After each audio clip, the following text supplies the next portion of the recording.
আজহার রাত্রি। আল্লাহর হাবিব সাল্লাল্লাহু আলাইহি ওয়াসাল্লাম বলেছেন, কোন ব্যক্তি যদি ঈদুল ফিতর এবং ঈদুল আজহার রাত্রিতে না ঘুমায়, মার্কেটে না যায়, রাস্তায় বের হয়ে আকাম কুকাম না কইরা নিজের ঘরে অথবা মসজিদে বসে বসে ওই রাত্রিটা ইবাদত করতে পারে, আল্লাহ রাব্বুল আলামিন জানিয়ে দিয়েছেন ওই বান্দাটাকে এমন পুরস্কার দিবেন যেটা বান্দা কখনো কল্পনা করতে পারে না। সুবহানাল্লাহ বলেন। হযরত আবু উমামা রাদিয়াল্লাহু তাআলা আনহু হাদিস বর্ণনা করেছেন, মুসান্নাফ আব্দুর রাজ্জাকের হাদিস। আল্লাহর হাবিব সাল্লাল্লাহু আলাইহি ওয়াসাল্লাম বলেছেন, খামসু লায়ালিন লা তুরাদ্দু ফিহা দাওয়াতুন, পাঁচ রাত্রি এমন আছে যেই পাঁচ রাত্রির দোয়া আল্লাহ কখনো ফিরিয়ে দেন না। পাঁচ রাত্রি দোয়া করলে আল্লাহ রাব্বুল আলামিন অ্যাকসেপ্ট করেন। এক নাম্বার আউয়ালু লাইলাতিন মির রাজব, রজব মাসের প্রথম রাত্রি। দুই নাম্বার ওয়া লাইলাতুন নিসফি মিন শাবান, শাবানের মধ্য রজনী। তিন নাম্বার ওয়া লাইলাতুল জুমআ, জুমার রাত্রি।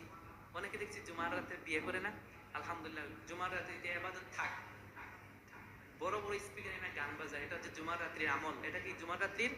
বলেন জুমার রাত্রির আমল কি? ওই রাত্রিতে বেশি বেশি করে গান বাজানো।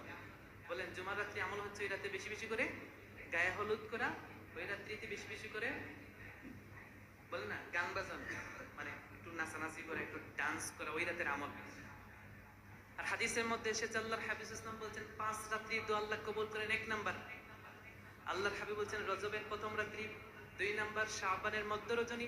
তিন নাম্বার আল্লাহর হাবিব সাল্লাল্লাহু আলাইহি ওয়াসাল্লাম বলছেন জুমার রাত্রি। চার নাম্বার আল্লাহর হাবিব সাল্লাল্লাহু আলাইহি ওয়াসাল্লাম বলছেন ইয়াউমুল ফিতর, রোজা ঈদের রাত্রি। পাঁচ নাম্বার রাসূল বলছেন ইয়াউমুল আদহা, কুরবানি ঈদের রাত্রি। আল্লাহর হাবিব সাল্লাল্লাহু আলাইহি ওয়াসাল্লাম বলছেন এই রাত্রিতে যেই বান্দা হাত তুলে দোয়া করে, আল্লাহ যা দোয়া করবে আল্লাহর বান্দা দোয়াটা যদি বৈধ হয়, দোয়া আল্লাহ কবুল করেন। সুবহানাল্লাহ। সুনান ইবনে মাজাহ 1782 নম্বর হাদিস। হযরত আবু উমামা রাদিয়াল্লাহু হাদিস বর্ণনা করেন, আল্লাহর হাবিব বলেছেন, মান কামা লাইলাতুল ঈদাইন মুহতাসিবান লাহু, যদি কোনো ব্যক্তি দুই ঈদের রাত্রিতে জেগে জেগে ইবাদত করে লিল্লাহ, আল্লাহর জন্য, লাম ইয়ামুত কলবুহু ইয়াওমা তামুতুল কুলুব, যেই দিন প্রত্যেক মানুষের অন্তর মরে যাবে, তার মানে কিয়ামতের কঠিন বিভীষিকাময় দিনে ওই বান্দার অন্তর মরবে না, তার মানে ওই দিন ওই বান্দা পেরেশান হবে না। সুবহানাল্লাহ বলেন। ঈদুল ফিতরের রাত্রি, ঈদুল আজহা